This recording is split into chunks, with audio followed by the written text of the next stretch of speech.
Greetings. I want to talk to you about the power of your words. I know if you heard the power of my words could either free you or condemn you, right? Well, in the beginning was a what? If you're a biblical scholar, you know I always refer to something that's powerful.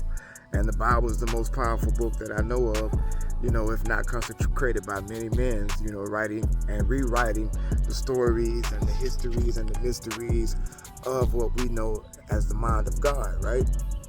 So if the Creator used words to frame the archetype of the world, this dimension, this matrix, your relationship, your job, your bosses, your family members, words, let there be a Shantavian, come into existence. And I didn't know that Shantavian would come with a lot of courses of training into the soul.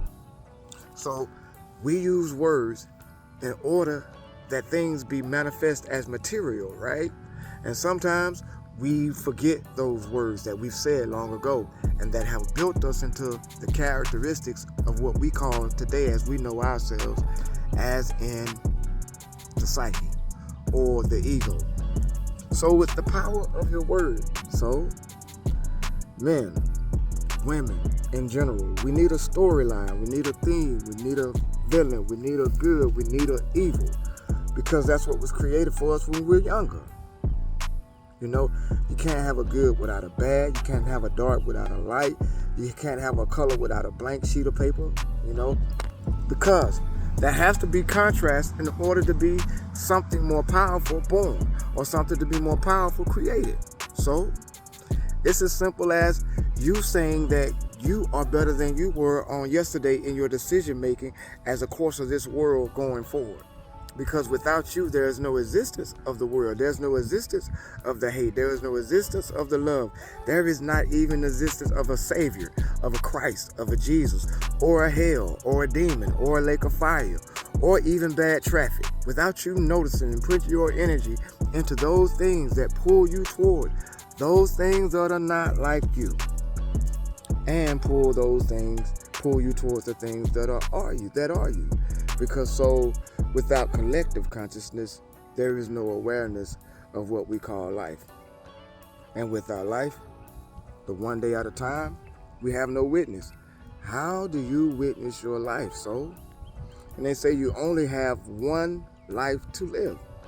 I learned in the conversation, at the gym, earlier this morning and earlier, like 2 in the morning, speaking with another person that was at the gym, that you don't have one life to live. You have to live your life every day as if it's your last, even though it's not your last, because we're eternally moving on to better consciousness in us, not those that is faulty now, because there's no fault in where you are. You're right where you're supposed to be. Going back to the power of wording, I had a phrase back in kindergarten that I, heard from a teacher or I read somewhere. And along the way, I didn't know that these words would impact me so much behind the scenes that when I wanted to give up, I couldn't. I didn't know how, that when I was praying and when, the sayings of people was not good enough for me, even the word and scriptures of God was not good for me. There was this monologue playing in the background since I was young. And I'll just let you in on a little secret. Even though you have forgotten about words that have been spoken to you in order that you achieve and thrive through timing, though it's timeless, God, intention, universe is working in the background to make sure that plan proceeds. Those words were for me, and I will never forget: good, better, best. Never let it rest until your good is better and your better is best. Now, for a kid that's 6 or 7 year 8 old, going through life, how are you going to remember those words? But that's what kept me in life, pushing towards something that was greater than myself, even though my best was never good enough for me.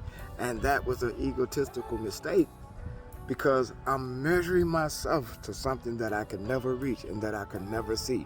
So my best would never be revealed to me until I got out of the society and world teaching of how best is described in us.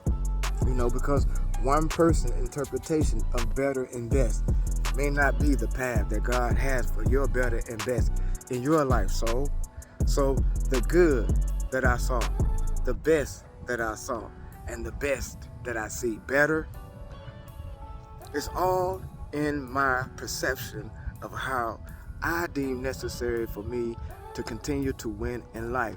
And there is no really winning or losing. There's just really staying the course and elevating how you see God manifest you in this timeline timing. Yeah, timing. Because even though it's not about time, so you do benefit in the realm that you are creating. The words. We use words to build archetypes, foundations, structures, relationships, good or bad. Because the player needs a story. And as the player evolves, he needs another story to get the victim, whether female or male. You know how it goes.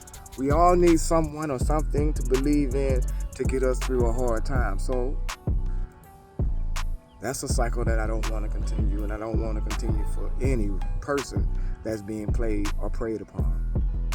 So the story that I want, and with that I wish and in hopes for the world and for you watching, is that you realize that change is the most important thing now as you speak the words to frame your world and those around you, because they are important. Those people that you love, those people that you care about, speak to, that are going through situation. And I know, situation is a really thing, a really big thing nowadays. It have to be a situation about this, it have to be a situation about that in order for something to come forth. But frame your world in your situation, no matter how dire or not dire. This is Shantavian. I love you for the world that you're creating with your words. The framing of your word, God. God. I'll see you soon in the soul. Man, it's all right sitting on the ground. Grounding, soul grounding. I'll see you soon in the soul.